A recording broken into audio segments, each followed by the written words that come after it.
Coming up on today's edition of the Locked On Raiders podcast, little news and notes collected over the weekend. Plus, what would you consider a successful draft? What do the Raiders need to come out of the draft with for you to feel like, okay, that is early success? Plus, your calls and texts will close out the show. It's all coming up on Monday's edition of the Locked On Raiders podcast, April 17th, 2023.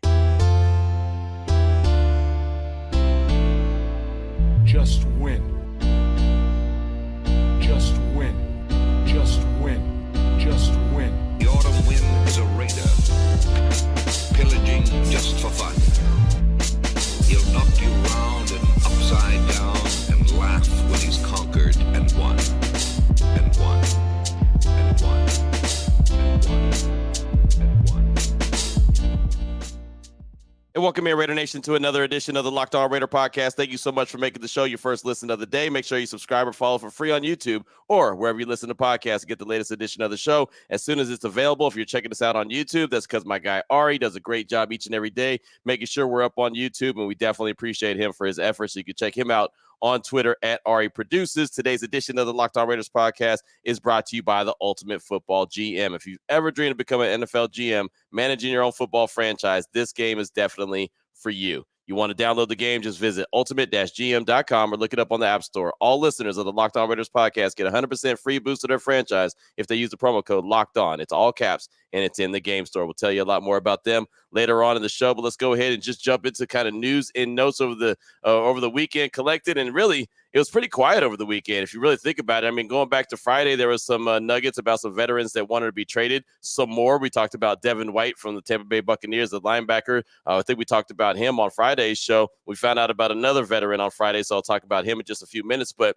Raider Nation, look at the calendar, man. It's April 17th. There's 10 days until the 2023 NFL draft. There's going to be 17 guys in the green room. And of course, I'll be there starting on April 25th. So we'll be able to provide all the sights and sounds of the NFL draft for you on the show. Very excited about that opportunity and getting to talk to those players that are going to be in the green room, especially the ones that have an opportunity to be members of the Silver and Black when it's all said and done. And I'll tell you right now, there's a lot of questions, and I know it's this time of year, and I know it's only 10 days out, so it's a lot of lion season going on. I say it all the time that you can't believe everything that you hear right around now because so many different teams are putting out information for one reason or the other, and nobody knows exactly what is going to happen. But I'll say this, man, my good friends in Houston, I have a lot of good friends in Houston. Of course, they're picking number 2 overall. They are not feeling very confident that the Texans are going to go get a quarterback at number 2. It seems like more and more momentum now is built up to the fact that they could either trade out of that number 2 spot or go with the best defensive player because Bryce Young will most likely be the selection at number 1 for the Carolina Panthers, and they're not in love with C.J. Stroud. It's funny. I even had my guy Landry Locker from Sports Radio 610 in Houston. He actually texted me on Saturday, right? I was just leaving the barbershop and I looked down at my phone and I get a text from Landry. He's a really good dude, really good radio dude there in Houston. And he said, hey, Q, would the Raiders be interested in trading up to number 2? And I said, number 2, like the conversation's been number 3, not number 2. And he said, well, why don't the Raiders trade up to number 2 and also give us, and he said us as, the Houston Texans, Jimmy G in return. I was like, wait, what? What are you talking about? I was like, is this a real conversation or are you just like throwing something against the wall and hoping it sticks? And he was like, no, actually, it's a conversation that we're having out here in Houston. I was like, are you serious? I really couldn't believe it. So they're talking about a hypothetical with the Raiders trading from 7 to 2 and giving up Jimmy G. And he even, I guess there was a capologist or somebody that he was texting back and forth with that was actually breaking down the numbers. And he sent me the screenshot of the conversation. And basically it would be like the Raiders would be on the hook for about $6 million of Jimmy G's contract. And I was like, man, I don't think that the Raiders would make a move like that since they just went and acquired Jimmy G. But then again, you never know, right? So, again, just based off the fact that we were having that conversation and me and my guy were texting back and forth on Saturday about it, lets me know that there seems to be a lot more than just smoke when it comes to they may not take a quarterback at the number 2 spot. Now, I'm not saying that the Raiders are going to trade up or trade Jimmy G. I'm not saying any of that at all. I think that would never happen. But it does feel like now maybe a guy like C.J. Stroud is available at the number 3 overall pick. And then maybe the Raiders do decide to trade up with the Arizona Cardinals. It should get real interesting, but 10 days out, who knows what can happen. Also, on the draft front, a lot of people hit me up and asked me when the Locked On Podcast Network mock draft was going to come out. That's the one where I traded back from 7 to 10.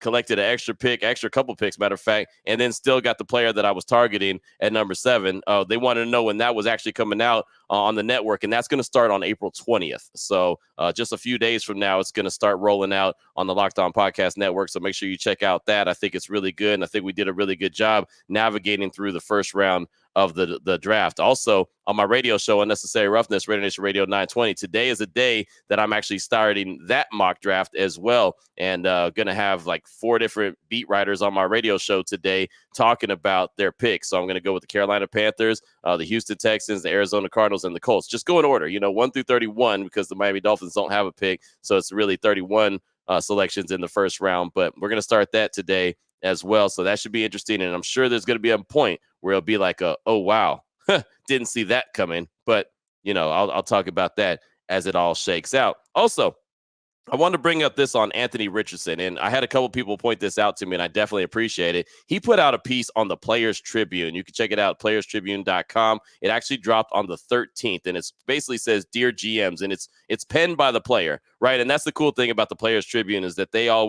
it's always the players that are writing these articles. And so this is from Anthony Richardson. I'm not going to read the whole thing, but I definitely encourage you to go check it out. I'm becoming more and more of a fan of Anthony Richardson, like each and every day. And when I read this article that he penned, it just makes me want to be a fan of his more, right? Regardless if the Raiders select him or anyone else selects him, I just really hope this guy does well in the league. He just seems like the guy that's got his head on right, and he just seems like he's a good dude. And of course, you want him to be a really good player as well. But I just wanted to read a little bit of what he had to say. "Dear coaches and GMs, I know that the draft night is a big night for you, and it's definitely a big night for me and my family. I don't take for granted what it's going to mean to hear my name called on that stage. This isn't just about the football. It's life-changing. So before everything is locked in, I just wanted to take this last opportunity to tell you a little bit about my story. If you're going to make a bet on me, then I want you to know where I come from and why I play this game." So then it goes on and tells everything about his growing up, and his uncle was a major person in his life that helped him get into football. I mean, it's a really good piece. Like I said, I definitely encourage you to check it out. And then what really stood out to me, and I mean, this is just like a person after my own heart. I felt like I was writing this part myself. He's talking about his work ethic. And I say it all the time on the show that I'm not the most talented dude, and I'll go to my grave and tell you I'm not the most talented dude, but I'm the dude who will never be outworked. Right? I don't care who it is. I don't care what radio guy, what podcaster it is. Nobody's going to outwork me. Like, that's what I'll hang my hat on until I go to my grave. And this is what I read from Anthony Richardson that I thought was so, so good. And actually, someone even tweeted at me and said, "Q, this is what you talk about all the time." And it was this exact little paragraph in this article from Anthony Richardson. So he goes on to say, "I may not pay attention to all the noise, but I do hear the critics. I know the things people are picking apart. People talk about whether I could be accurate. They say I don't have touch. They say I can't throw short. They say a lot of things. All I got to say is watch how hard I work. In my mind, I could do anything with the football in my hand, but I know that no one will ever work harder than me to improve, whether that's my footwork, accuracy, mechanics, learning defenses, you name it. You can always grow, and that's what I'm focused on. I'm going to come in and be tireless. I'm going to put it all on the line. My family sacrificed too much for me to not give everything to this game." And that's just, like I said, just a little bit of a piece of what he had to say in the Players Tribune. But right there, that work ethic, that got me.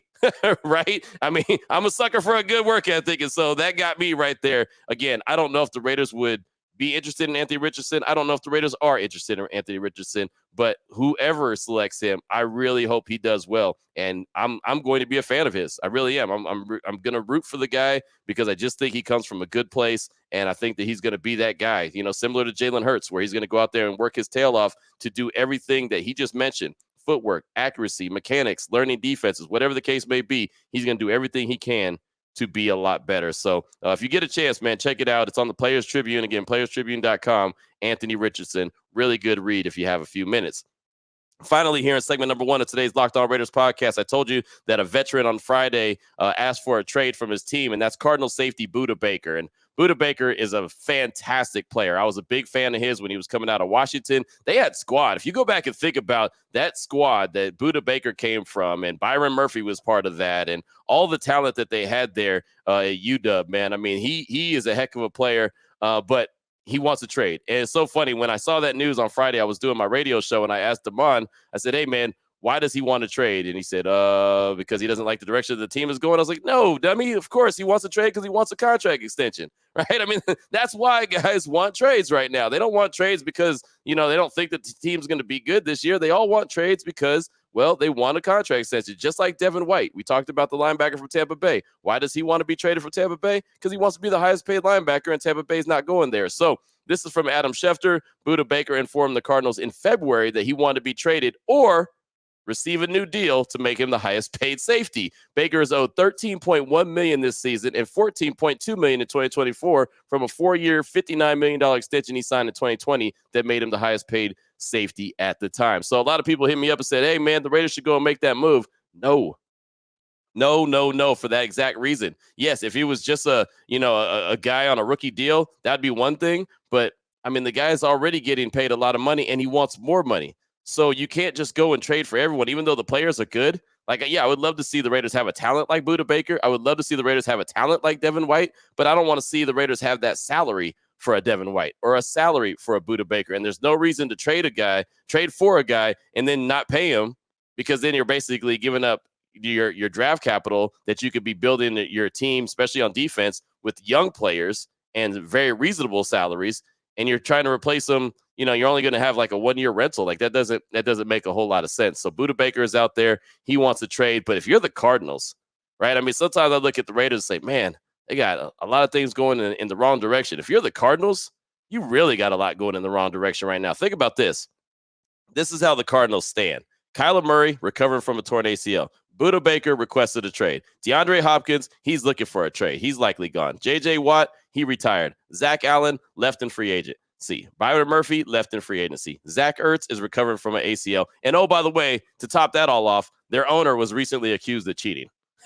Right? And I mean in football terms, right? And with the whole burner phones and everything. And when GM Steve Keim was sidelined, I mean, just they've got all kind of mess going on with the Arizona Cardinals. So you want to talk about some dysfunction. And no, by the way, they just hired a head coach who is a defensive-minded guy. So we'll see how that goes, especially when Kyler Murray returns. But that's all I got for you for segment number 1 of today's Locked On Raiders podcast, news and notes of the day. And coming up in segment number 2, I want to talk about the question I threw out there to Raider Nation on my radio show on Friday, talking about what would you consider a successful draft for the Raiders? What do they need to come away with? And talk about an answer that I received from John Train in the ATL, longtime listener of the podcast.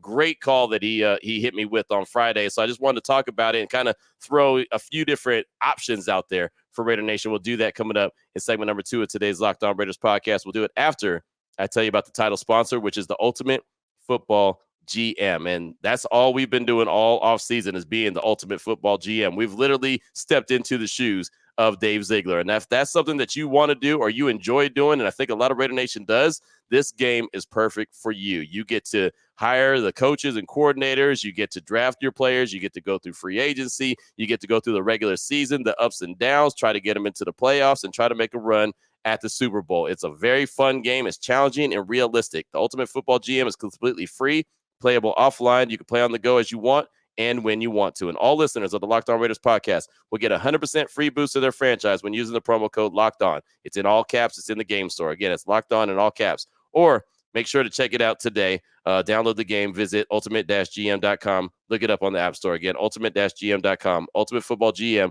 Start your dynasty today. All right, Raider Nation, here we go. Segment number 2 of today's Locked On Raiders podcast. Want to jump into the question that I threw out there to Raider Nation on my radio show, Unnecessary Roughness, on Raider Nation Radio 920 on Friday. And it was just, what would you consider a successful draft for the Raiders? What do they need to come away with? And the reality of it is you don't really know how good or how bad a draft is for a couple seasons, but you still have a good feeling, right? You come away with the draft like, okay, I think that the Raiders did really well. I can see where they're going with this. Or you might come out of it and be like, what in the hell was that?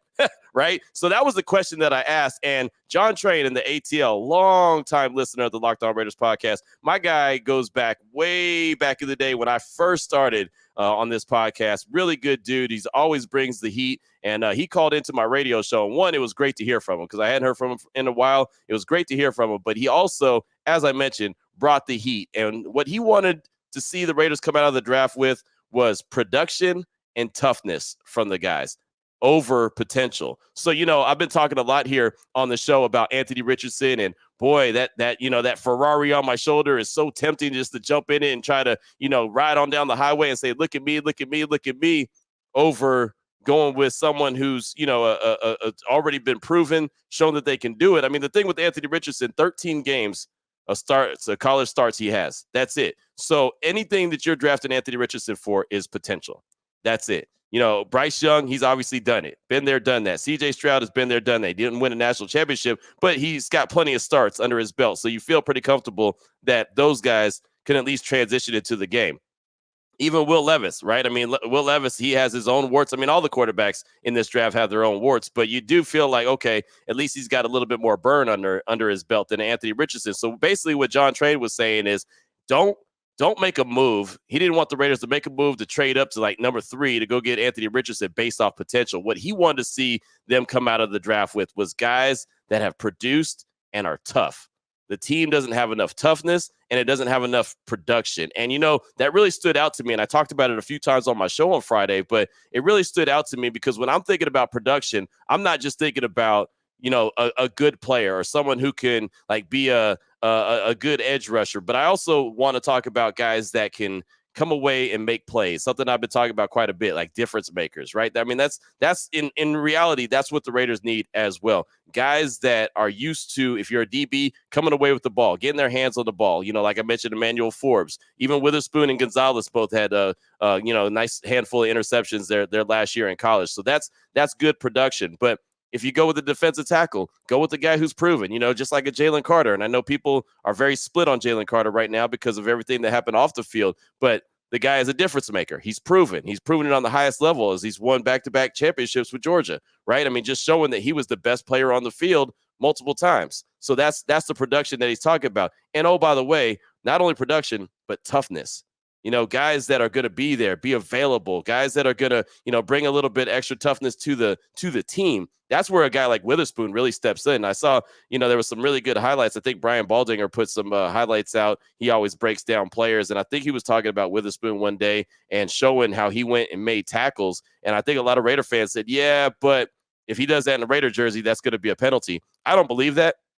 I know that there's always something going on with the Raiders and officials. I mean, we can, talk about that all day. We already get it. We know what it is, right? But at the same time, you got to have those guys. You got to have those guys that'll go in there and be tough on the line of scrimmage, be tough when it comes to tackling. Again, the Witherspoon, what he was doing when he was hitting the wide receiver, he reminded me of like Nnamdi, when Nnamdi would go in there and mix it up. And I've talked about Nnamdi quite a bit. It feels like the last week or so. But that was a perfect example. He'd go in there and hit guys. He would have no problem hitting them because they weren't throwing his way. So he'd go in there and mix it up and make tackles. That's what it doesn't matter what position these guys select or who they selected these positions. But those are the kind of traits they need to come away with. I thought that was a really good breakdown from my guy John Train, who was saying production and toughness, that the Raiders don't have enough of those guys. Max Crosby, perfect example. Production and toughness. The guy never wants to come off the field. The guy is always getting after it. I mean, he's getting blocked, he's getting teamed, double teamed, triple teamed, and he's still going after him, right? And he's not backing down. And it doesn't matter who it is. He's never backing down. That's the kind of toughness that the Raiders need. And look, you can't be old school tough Raiders, where you're doing stuff that nowadays would get you suspended and get you, kicked out the league, Vontaze Burfict style. You can't do that. But at the same time, there is a level of toughness that you could bring to the table. So, it was funny. It never really, his answer never really said exactly what he wants to see. I think when it comes to the quarterback back position, you would ideally want to see a guy that's already produced. But of course, that Anthony Richardson, that little that voice in my ear is going to keep getting louder and louder and louder. And I still haven't made my call on Anthony Richardson yet. But a guy like CJ Stroud, who again looks like he's going to be there, and I actually got hit up on Twitter. A guy hit me and said, "Q, you still want the Raiders to take CJ Stroud if they can get him? His grade under pressure is not very good. He ranked 97th out of 144 quarterbacks ranked under pressure." And that's the thing about CJ Stroud. And I mentioned all these guys have warts. Right? Bryce Young, obviously it's his size. CJ Stroud, he didn't really move around the pocket very much. He didn't move around the pocket until that Georgia game. And then he did a really good job. Now, can he do it again? And, Daniel Jeremiah always says, if the guy does it once, they can do it again. So, it's in him to do it. He's just got to be coached up to be able to go and be able to improvise when it calls for it. He ideally wants to stay in the pocket and pick you apart. And he's so sticking accurate that I think that Josh McDaniels would love his accuracy as a quarterback. But at times, sometimes the play is going to become a lemon, and you got to find a way to make it lemonade, right? And so CJ Stroud is going to have to work on that. That's the part of his game that he's going to have to work on. Anthony Richardson's got to work on everything. Will Levis got to work on everything. Hendon Hooker's got to work on everything, because his offense that he's coming out of is totally different than what the NFL is going to bring. Plus, he's coming back from a torn ACL. So, again, everyone has issues, but, you got to come out with some productive players, some guys that are proven. And I thought that production and toughness was a great way to break it down for my guy, John Train, in the ATL. So I'll throw it out there to you, Raider Nation. I'd love to hear from you. 707-654-4693. That's the Locked On Raiders podcast voicemail line. What do you think? What would you consider a successful draft for the Raiders? What do you think that they need to come away with? Let me know about it. Your calls and texts are coming up next here on the Locked On Raiders podcast. Here we go, Raider Nation. Segment number 3 of today's Locked On Raiders podcast. Your calls and texts are off that Locked On Raider podcast voicemail line, 707-654-4693. Let's start off with Big Nate in Cali. He's a Steeler fan. He's calling to talk about linebacker Tanner Muse. Here he is, Big Nate in Cali. How you doing, Q? Big Nate from California, Steeler fan. Just wanted to know if you could shed some light on a special team linebacker that we picked up from you guys. I believe his name is Tanner Muse. If you could shed some light on him. What type of depth guy is he? Thanks for taking my call, and appreciate all you do. Thanks. Thank you for the call, my man. And yeah, I saw that the Steelers signed Tanner Muse. And look, for the Raiders, he never played a down. He never played a regular season down for the Silver and Black. He was drafted in the 3rd round back in 2020, and he actually ended up going on IR his rookie year, so he never got into any action. He was drafted in the 3rd round, and GM Mike Mayock at the time said he's going to be a special teams war daddy. Well, he was never any kind of daddy for the Silver and Black. Like I said, never played a regular season down. He was one of the 3 guys selected in the 3rd round that year, and 2 of them never saw the field for the Raiders. That was Lynn Bowden Jr. and Tanner Muse, and then Brian Edwards. He got a little bit of burn, and now he's on his 3rd or 4th team. He got traded to Atlanta. Where's he at now? Is he in New Orleans? Yeah, I think he's back in New Orleans with Derek Carr, matter of fact. So, yeah, that's where he's at. So none of those 3rd-round picks ended up working out for the Silver and Black. But Tanner Muse, 1 year with the team, like I said, he was put on IR, so he never got any burn. He played in a little bit of the preseason the next year, and then they waived him. And Seattle picked him up. He played in a handful of games with Seattle, but he played every game last year with Seattle. And, again, he's going to be that guy, a special teams guy. He's going to try hard. He was good at Clemson. I liked him coming out of Clemson. I thought that the Raiders had an opportunity to really get a good player, but it just never worked out. And that's the year that they went and got all the Clemson guys. Seemed like everybody was coming from Clemson. So, I don't think that, Tanner Muse is going to solve any linebacker issues that the Steelers have, but, I mean, he's going to go out there and give as much effort as possible. He's one of those big effort guys. So, special teams will be his specialty as far as I'm concerned. Thank you for that call, my man. It's good to hear from you. Next up, I got a text from Stabler's Ghost. He says, hey, Q, Stabler's Ghost from the 413. I got an interesting trade scenario I'd like to hear your thoughts on. We said number 7, Renfro, and a 3rd this year or next for D-Hop and number 3. We can even have future picks. We slide Myers into the slot.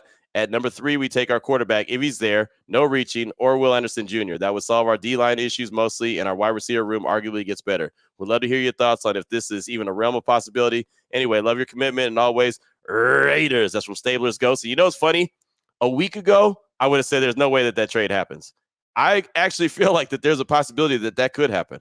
I talked about all the rumors and reports and everything that we're hearing right now, 10 days out of the draft. I talked about that in segment number 1, but I do believe that Hopkins is probably going to be a part of a draft day trade.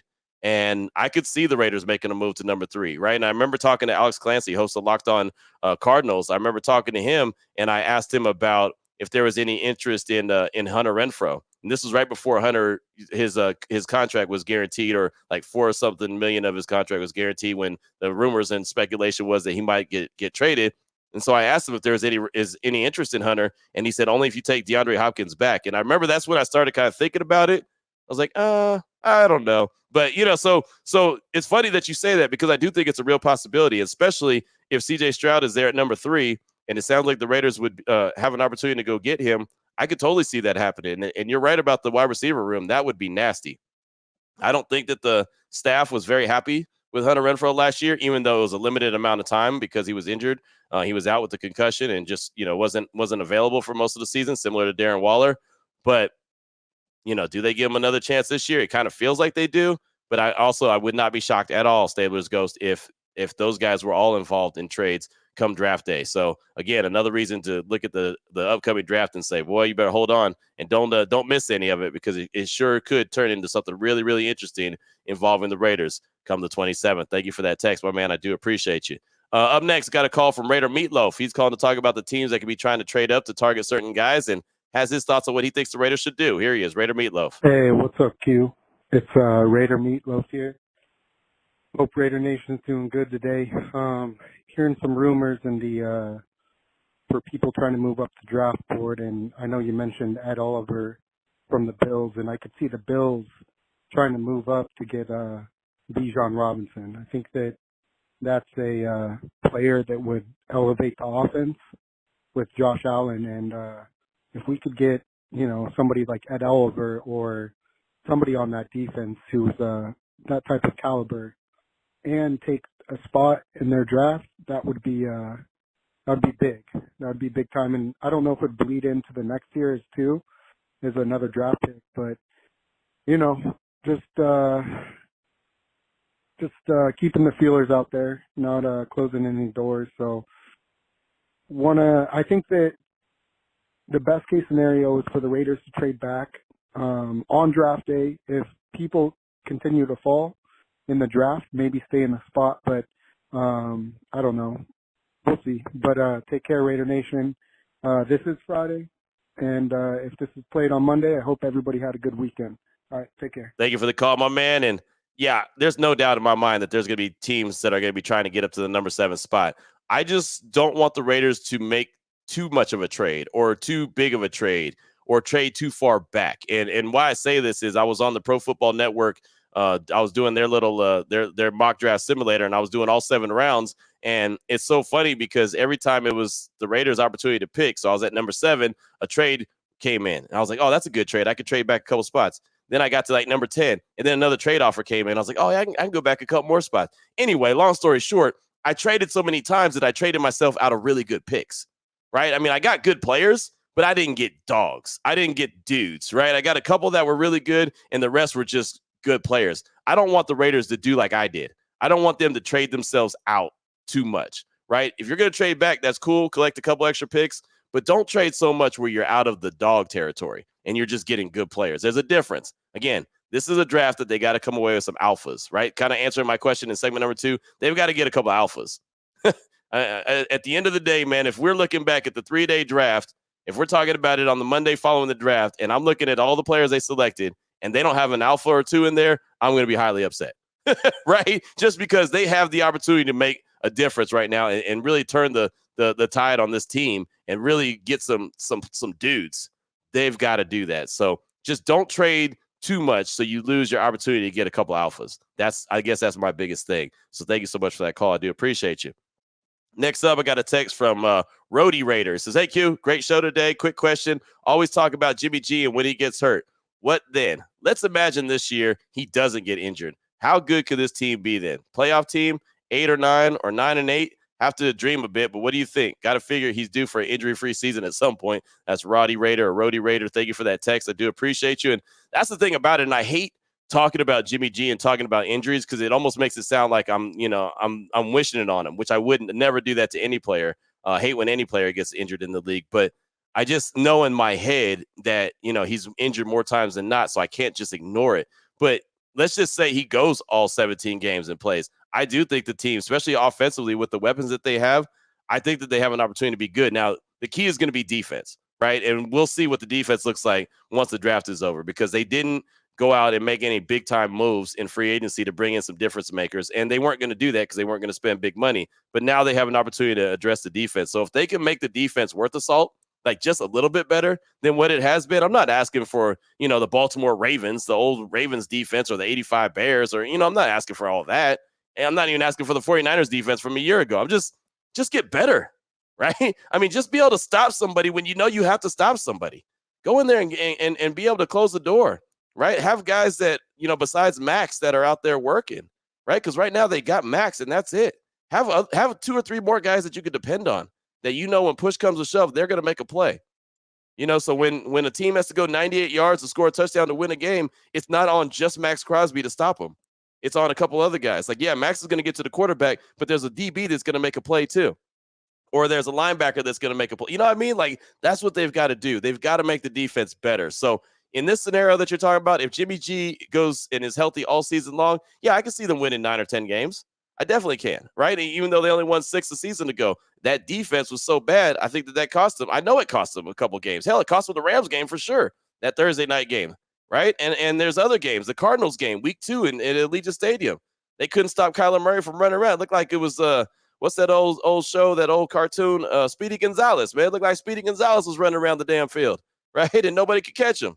It's like, what in the world's going on out there? It was just, I mean, those guys were dog tired because they were chasing that dude around the whole time. So I know the defense cost them a few games last year. So if the defense could be just a little bit better, then yeah, they could be a 9 or 10 win team. But again, it's always going to be the big if Jimmy G can stay healthy. So thank you so much for that. I do appreciate you. And that's all I got time for on today's show. Tomorrow, get a call from Speedy from Live Oaks, Cali. Also a text from Raven in Southern Cal, plus some more of your texting calls. And of course, we'll have more news and notes and plenty of conversation as well as we do here on the Daily. Again, Raider Nation, 10 days out from the upcoming NFL draft. Pretty exciting. It's a big one in the history of the Raiders. We've said that a few times over the past few years, but this is definitely a really big one. Could be a turning point in the franchise history. Really could make the roster a whole lot better if they're able to come away with some difference makers like I believe they can. So until tomorrow, Raider Nation, take care of yourself, take care of your family, love on your family. Most importantly, as always, just win, baby.